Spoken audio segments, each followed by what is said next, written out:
العالمين والصلاة والسلام على سيد الأنبياء والمرسلين وعلى آله وأصحابه أجمعين. أما بعد فأعوذ بالله من الشيطان الرجيم. بسم الله الرحمن الرحيم. ألف لام ميم ذلك الكتاب لا ريب فيه هدى للمتقين. آمنت بالله صدق الله مولانا العظيم.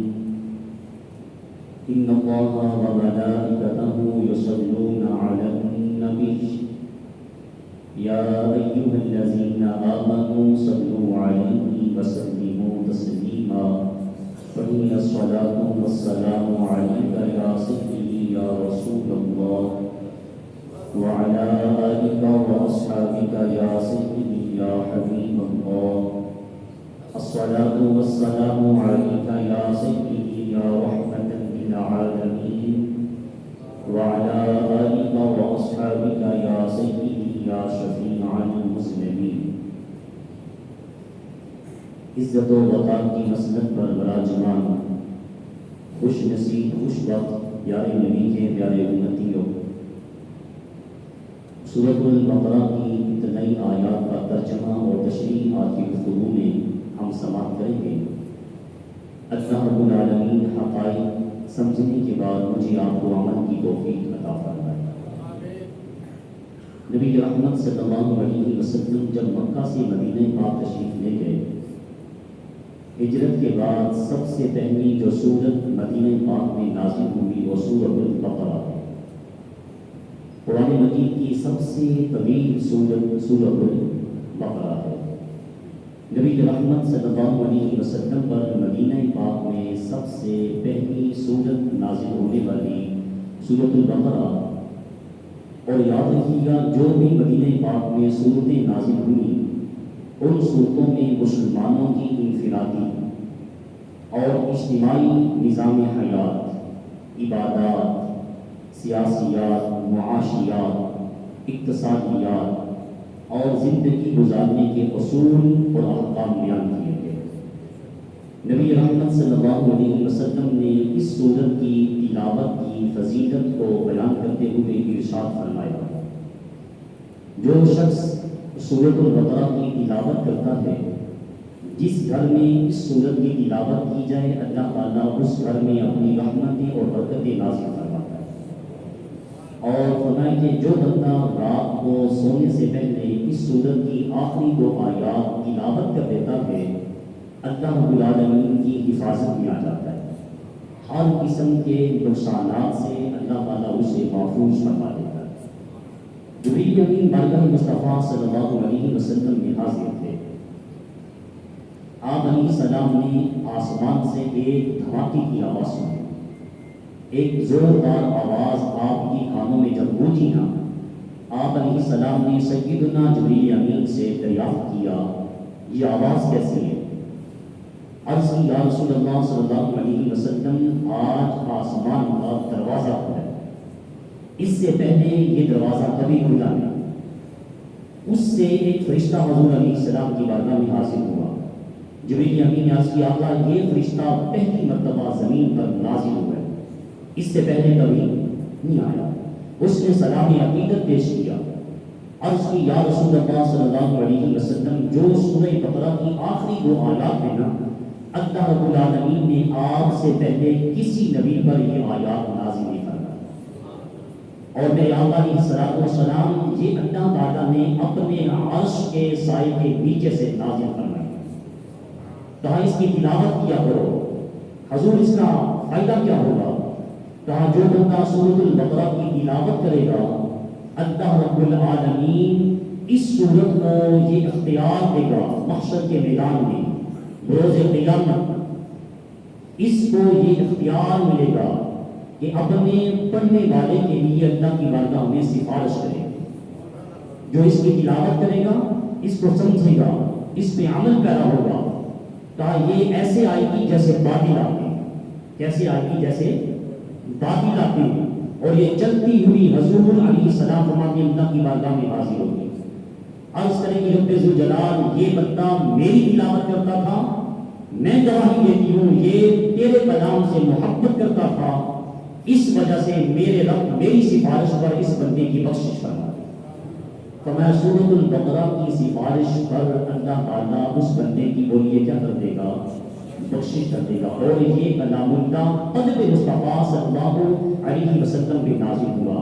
یار کلام اللہ جو قلب مصطفیٰ پہ نازل ہوا وہ سفارش کرنے کی طاقت رکھتا ہے، اللہ اس کی قبول کرے گا، تو میرے اور آپ کے پیارے پیغمبر علیہ السلام کی سفارش پر اللہ حضور کی گنہگار امت کی بخشش نہیں فرمائے گا؟ یہ ہمارا ایمان ہے، ضرور فرمائے گا۔ تو کہا ایمان والوں اس کی تلاوت کرنا، اپنے گھروں کو قبرستان نہ بنانا، یہ حدیث پاک ہے، اپنے گھروں کو قبرستان نہ بنانا۔ کہا جس گھر میں قرآن کی تلاوت نہیں ہوتی اس گھر میں شیطان ڈیرے لگا لیتا ہے، اس کو کیسے بھگایا جائے؟ کہا تم اپنے گھروں کو سورۃ البقرہ کی آیات سے منور کرو، شیطان تمہارے گھروں سے نکل جائے گا۔ اللہ رب العالمین ہمیں اس کی عمل کی توفیق عطا فرمائے۔ اب یہ قرآن مجید کی سب سے طویل سورت ہے، اس کا نام سورۃ البقرہ کیوں ہے؟ بقرہ عربی میں کہتے ہیں گائے کو۔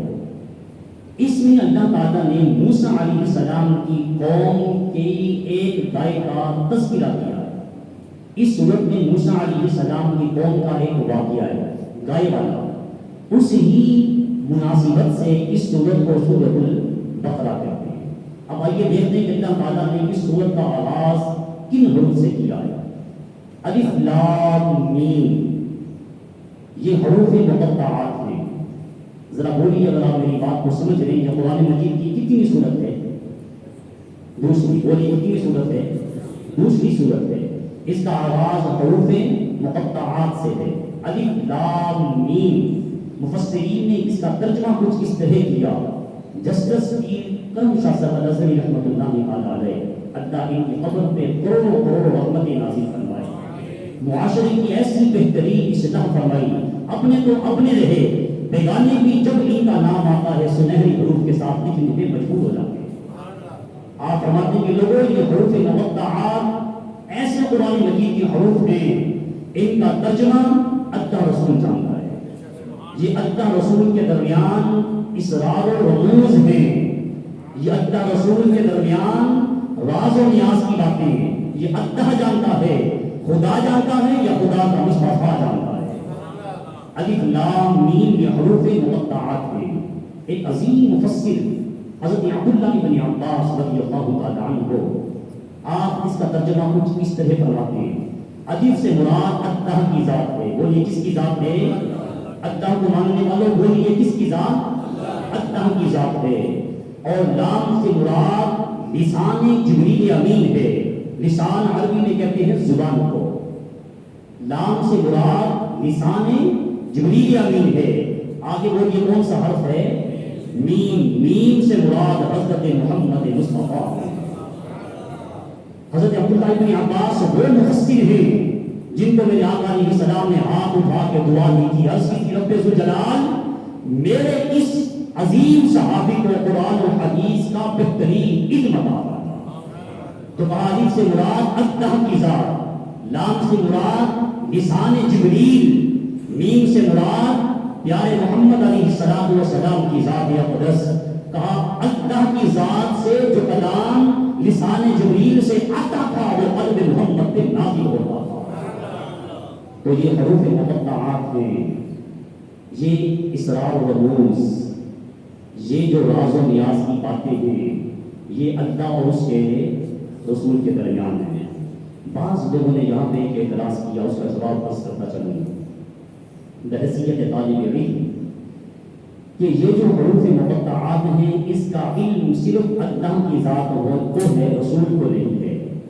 مفسرین نے پھر اس کا جواب بھی ارشاد فرمایا کہ اگر آپ کہتے ہو حروف مقطعات جو ہیں اس کا علم، اس کے اندر کیا رموز ہیں، کیا اسرار ہیں، کیا راز و نیاز کی باتیں ہیں، اگر صرف اللہ کی ذات جانتی ہے تو پھر قرآن مجید کی اس آیت پہ اعتراض بنتا ہے۔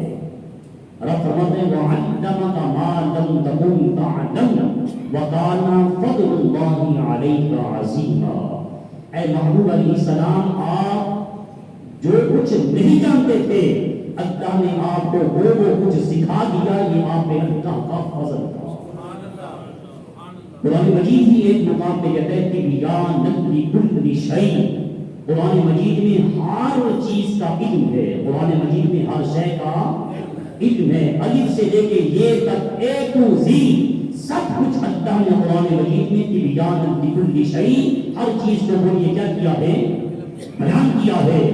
اب قرآن مجید میں ہر چیز کا علم ہے، رب کہتے ہیں وَعَلَّمَكَ مَا لَمْ تَكُنْ تَعْلَمْ، ہم نے سب کچھ اپنے محبوب کو بتا دیا ہے۔ جب خدا اپنے محبوب سے چھپا نہ رہا تو بتائیے کوئی اور چیز کیسے چھپ سکتی ہے؟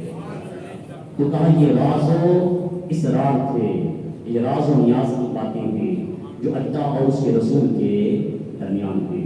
آگے کہا ذالک الکتاب، یہ وہ کتاب ہے لا ریب فی، اس میں کسی قسم کے شک کی شبہ کی کوئی گنجائش نہیں ہے۔ ذالک الکتاب لا ریب فی، یہ وہ عظیم کتاب ہے جس کے کلام اللہ ہونے میں کسی شک کی گنجائش نہیں ہے۔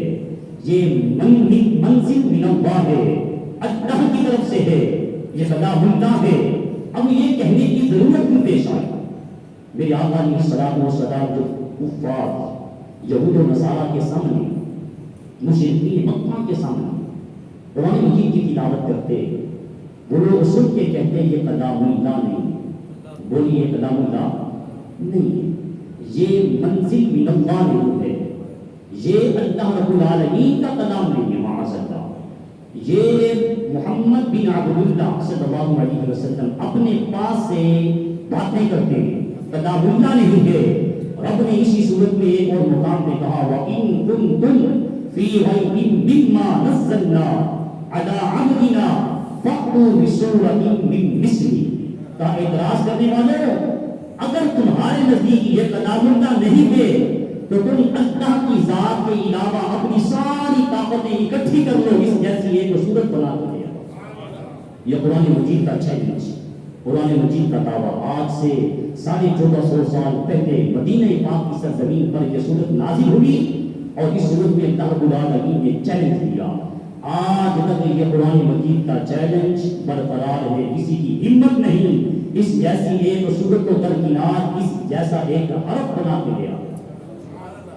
اس وقت قریش مکہ کے ہاں عرب کے اندر عربی زبان پر مہارت تھی۔ اس وقت یہ لوگ شعر و شاعری کے بڑے ماسٹر تھے، یہ شعر و شاعری میں ایک دوسرے سے آگے سبقت لے جانے کے مقابلے میں پیش رہتے تھے، اور جو سب سے بہترین حروف لکھتا، ردیف قافیہ بنا کر اشعار لکھتا، اس کے ان اشعار کو بیت اللہ کی دیوار کے ساتھ چسپاں کر دیا جاتا، لٹکا دیا جاتا اور نیچے لکھا جاتا کوئی مائی کا لال ہے اس کا جواب دے۔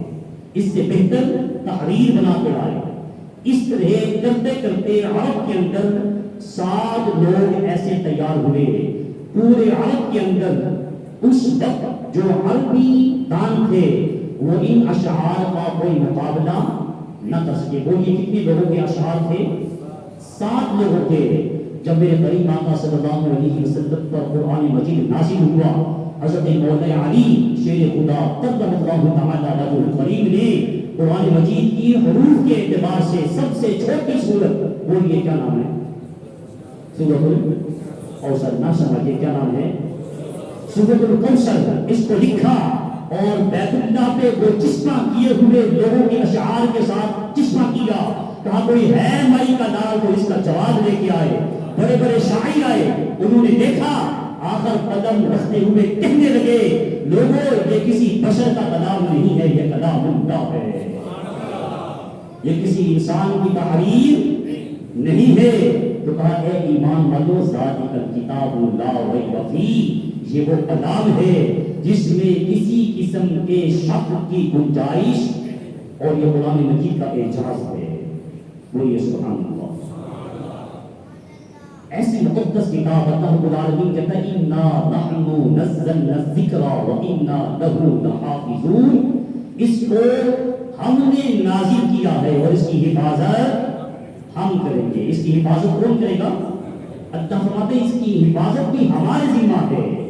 اور اصحاب پیغمبر سے پھر اس کو اس انداز سے اس ذمہ داری کے ساتھ جمع کروایا کہ سیدنا فاروق اعظم نے سیدنا عثمان غنی کی رائے پر مشورہ دیا سیدنا صدیق اکبر کو، آپ نہ مانے، پھر تھوڑا سا زور لگایا تو سیدنا صدیق اکبر نے فیصلہ کیا ایک لفظ لہجہ، ایک حروف پر قرآن مجید کو جمع کیا جائے۔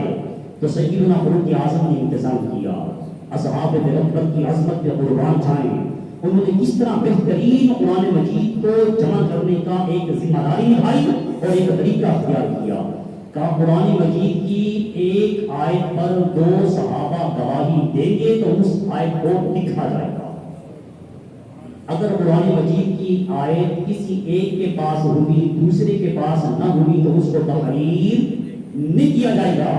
پوری 6666 آیات قرآن مجید کی لکھی گئی، ایک آیت صرف ایک صحابی کے پاس تھی۔ قانون کیا تھا؟ کتنے لوگ آئیں گے؟ بولیے 2۔ قانون تھا 2 لوگ گواہی دیں گے آیت کو لکھا جائے گا، ورنہ لکھا نہیں جائے گا۔ اب قرآن مجید مکمل تحریر کیا جا چکا ہے، اب ایک آیت ایک صحابی کے پاس ہے، لیکن قانون کہتا ہے کہ 2 آئیں گے، اس کو لکھا جائے گا۔ صحابی رسول کا نام تھا حضرت خزیمہ، سب بولیے رضی اللہ تعالیٰ عنہ۔ حضرت خزیمہ رضی اللہ تعالیٰ عنہ نے کہا یہ قرآن مجید کی آیت ہے، میں نے زبان مصطفیٰ سے سنی ہے، میرے پاس یہ ثبوت ہے، لیکن یہ آیت کسی اور کے پاس موجود نہیں ہے، کیسے لی جائے؟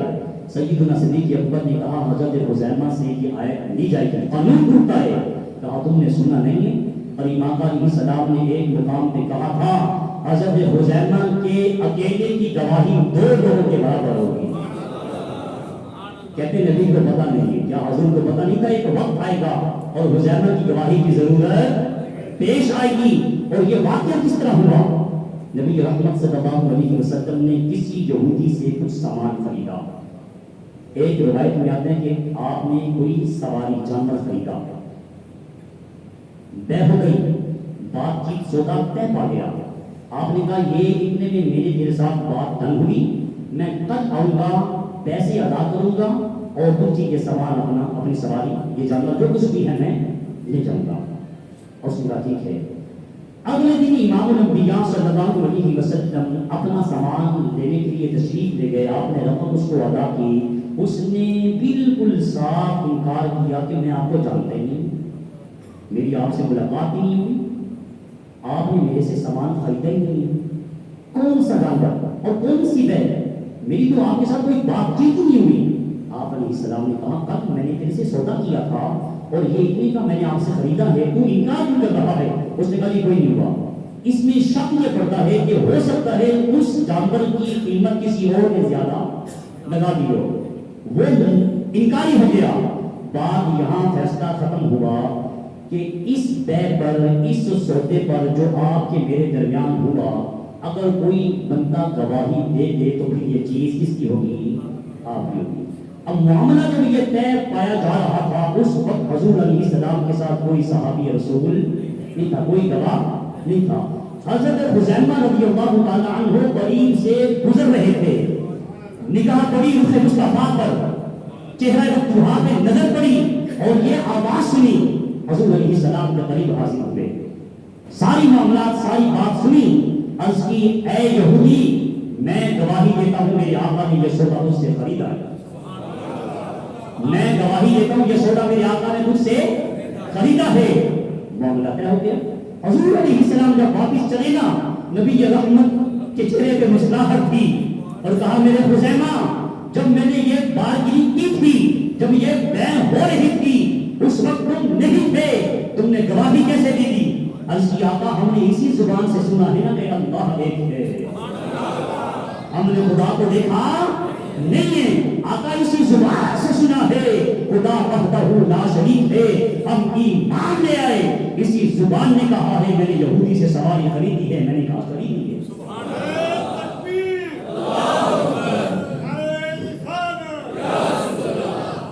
اس موقع محمد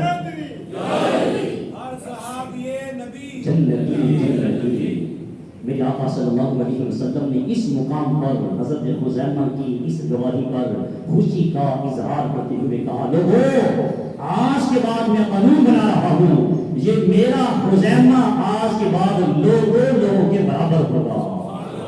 اس خزیمہ کے اکیلے کی گواہی 2 لوگوں کی گواہی کے برابر ہوگی. سیدنا صدیق اکبر نے کہا دیکھو میرا رسول قانون بنا گیا.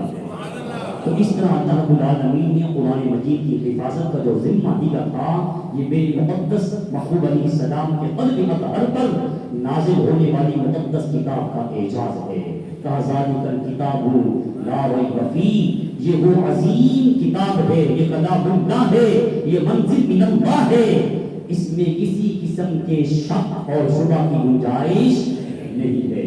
آگے کہا ہدی للمتقین اس میں ہدایت ہے کس کے لیے متقین کے لیے. جس کے لیے متقین پرہیزگار. متقی کسے کہتے ہیں جس کا دل اللہ کے خوف سے آباد ہوتا ہے جو اللہ سے ڈرتا ہے وہ ہے متقی. قرآن مجید کہتا ہے ہدی للمتقین اس میں ہدایت ہے متقین کے لیے. یہی قرآن ایک اور مقام میں کہتا ہے ہدی للناس اس میں ہدایت ہے لوگوں کے لیے. ایک جگہ پہ کہا تمام جہاں کے لوگوں کے لیے اس میں بولیے کیا ہے ہدایت ہے. جو لینا چاہتے ہیں بولیے اس میں کیا ہے ہدایت ہے. اور ایک مقام پہ کہا قرآن مجید کی آواز میں ہدی للمتقین اس میں جو پرہیزگار ہیں جو اللہ سے ڈرنے والے ہیں ان کے لیے ہدایت کا یہ قرآن سرچشمہ ہے. ایک جگہ پہ کہا سارے لوگوں کے لیے. بات سمجھ میں نہیں آتی. مفسرین نے کہا جو کہا گیا ہے نا ہدی للناس تمام لوگوں کے لیے ہدایت ہے. کہا یہ قرآن مجید کا اعجاز ہے. یہ متقی ہو غیر متقی ہو نیک ہو گنہگار ہو سب کو نیکی اور خیر کی دعوت دیتا ہے. جو متقی ہیں وہ اس کی دعوت کو قبول کر کے اس پہ عمل کرتے ہیں. جو اس نیکی کو لے کر عمل پیرا ہو جاتے ہیں وہ متقی بن جاتا ہے. اور جو سن کی عمل پیرا نہیں ہوتا وہ غیر متقی ہوتا ہے. کہا ہدی للمتقین اس میں ایمان والوں متقی کے لیے بولیے کیا ہے ہدایت ہے. اب متقی کی تعریف کیا ہے؟ نبی کریم صلی اللہ علیہ وسلم کے قولاً فعلاً آپ کی ہر بات پر عمل کرنے والا بولیے کیا ہے متقی ہے. سیدنا فاروق اعظم رضی اللہ تعالیٰ عنہ نے اس کے ترجمے کو سمجھنے کے لیے حضرت ابی بن کعب سے سوال کیا کہ میرے پیارے دوست مجھے بتا تقوی قرآن مجید کہتے ہیں متقی یہ جو تقوی ہے اس کی تعریف کیا ہے کیسے یہ بات سمجھ میں آئے؟ انہوں نے آپ سے بہت پیارا جواب ارشاد فرمایا. بولیے سبحان اللہ. یہ میں نے پہلے آپ سے اسی لیے بتا دیا تاکہ آغاز ہو جائے پھر جب آپ بات سنیں گے نا پھر آپ کہیں گے اللہ تو پاک ہے. یہ اس ایک کشتی میں اللہ تعالیٰ کی اس تعریف کو رکھ کے ہم کی بارگاہ میں عرضی پیش کرتے باری تعالیٰ ہمیں بخش دے ہمارے گناہوں کو معاف فرما دے. کہا اے عمر فاروق آپ نے کانٹے دار راستہ دیکھا ہے؟ صحابہ کی عظمت میں قربان دیا جن کے گناہ ایسے ہیں ان کے آقا کیسے ہوں گے. کہا فاروق اعظم آپ نے کانٹے دار جھاڑی دار راستہ دیکھا ہے؟ ہاں. اس میں سے کیسے گزرتے ہو؟ کہا جب میں اس جھاڑی دار راستے سے گزرتا ہوں کپڑوں کو سمیٹ لیتا ہوں کپڑوں کو سمیٹ لیتا ہوں جسے ہم کبھی ایسی کوئی پہننے کپڑے ہم سمیٹ لیتے ہیں. کہا جب آپ کانٹے دار جھاڑی دار راستے سے گزرتے ہو کپڑوں کو سمیٹ لیتے ہو یہ دنیا گناہوں کے کانٹوں سے بھری ہوئی ہے. جب اس سے اپنی زندگی کی سانسیں گزارو تو اپنے آپ کو گناہوں کے کانٹوں سے محفوظ کرنے والا تقوی پہ پہنچ جاتا ہے. یہ اس کی تعریف ہے تقوی. اب آئیے میرے آقا صلی اللہ علیہ وسلم نے تقوی کی تعریف کیا سمجھائی ہے. آپ یوں سمجھے جو یہ کبھی حدیث پاک آپ سماعت کرنے لگے نا یہ آج کے خطبے کا خلاصہ ہے جو آپ یہ پسینہ میں بیٹھ کے میری گفتگو سن رہے ہیں نا یہ میرے الفاظ نہ دیکھیے یہ دیکھیے بات کس کی ہو رہی ہے. یہ آج کی تقریر کا لب لبا خلاصہ کلام ہے. اور امام صلی اللہ علیہ وسلم تقوی کے بارے میں سمجھا رہے ہیں کہ تقوی کیا ہے. قرآن مجید کہتا ہے ہدی للمتقین جو متقی ہیں ان کے لیے اس میں ہدایت ہے. اب تقویٰ ہے کیا؟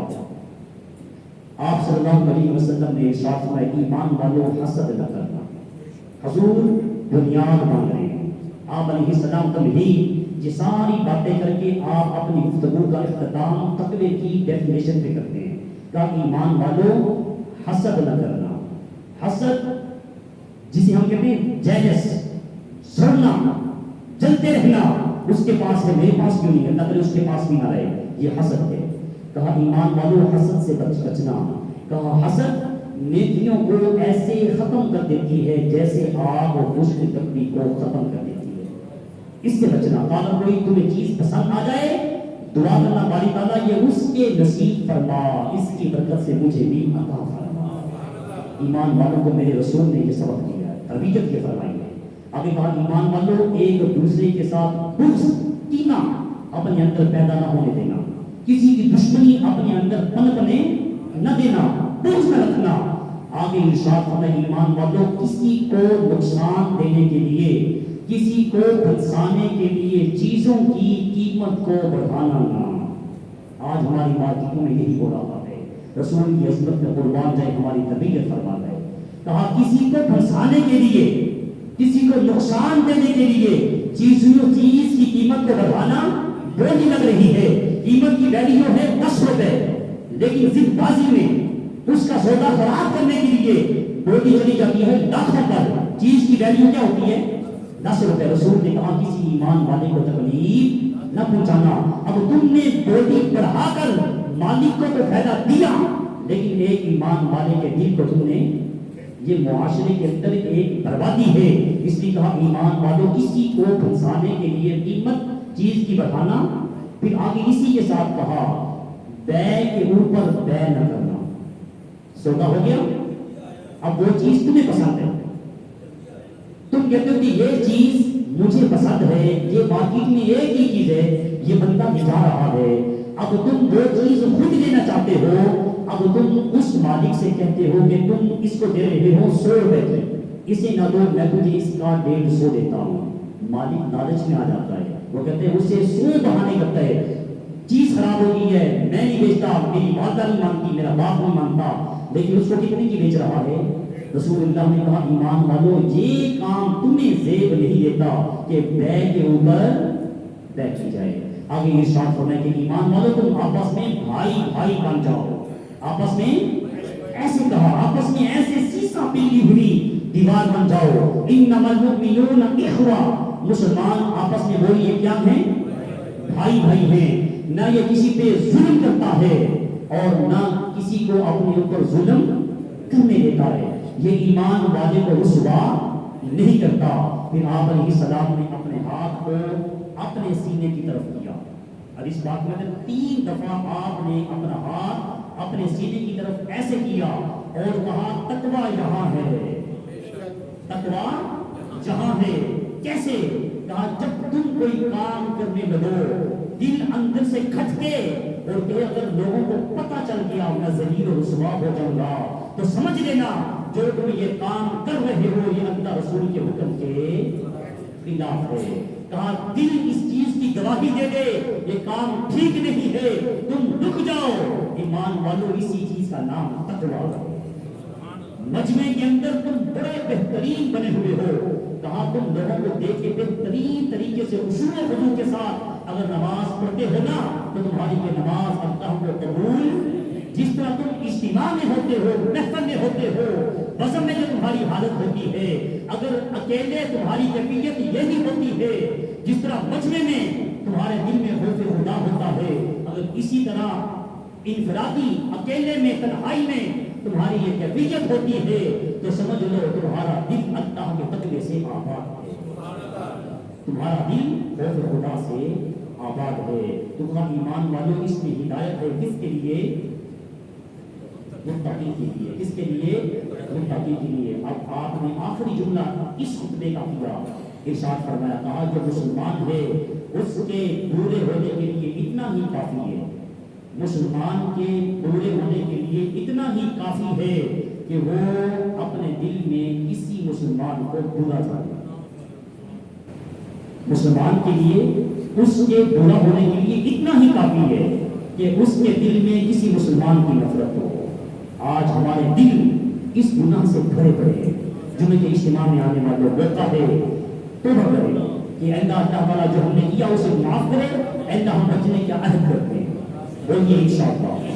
پھر آگے ارشاد فرمائے کہ ایمان والو تمہارا رب ایک ہے, تمہارا رب ایک ہے اور تمہارا باپ ایک ہے. رسول اللہ کے جملوں میں قربان جائے. کس انداز سے آپ خطاب فرماتے تھے اور آپ کا لب و لہجہ کبھی دھیما ہوتا جب اللہ رسول اللہ کی وحدانیت کا, اللہ کے جاہ و جلال کی بات آتی, آپ کا لہجہ عروج پکڑ جاتا. جلال میں آتے کہتے لوگوں تمہارا رب ایک ہے, تمہارا باپ ایک ہے. آدم مٹی سے بنے تھے. منہا خلقناکم وفیہا نعیدکم ومنہا نخرجکم تارۃ اخری. اے لوگوں تمہیں اسی مٹی سے بنایا گیا ہے, اسی مٹی میں دفنایا جائے گا, اسی مٹی سے دوبارہ اٹھایا جائے گا. تم سب ابن آدم ہو, آدم کی اولاد ہو.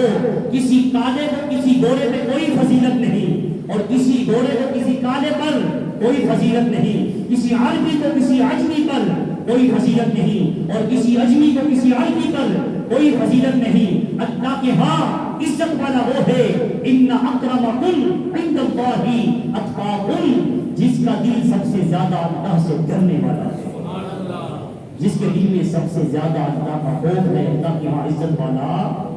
ہمارے ہاں عزت کا معیار کیا ہے؟ جس کے پاس بہترین گاڑی, بہترین بنگلہ, وہ بہترین برانڈ کے کپڑے پہنتا ہے. لیکن اللہ کے ہاں تقویٰ, بہترین عزت والا وہ ہے جس کے دل میں سب سے زیادہ اللہ کا خوف ہے. آگے کہا الذین یؤمنون بالغیب. وقت اجازت نہیں دیتا, موضوع جاری ہے. اللہ رب العالمین حقائق جاننے کے بعد مجھے آپ کو صحیح معنوں میں سمجھنے کے بعد عمل کی توفیق عطا فرمائے.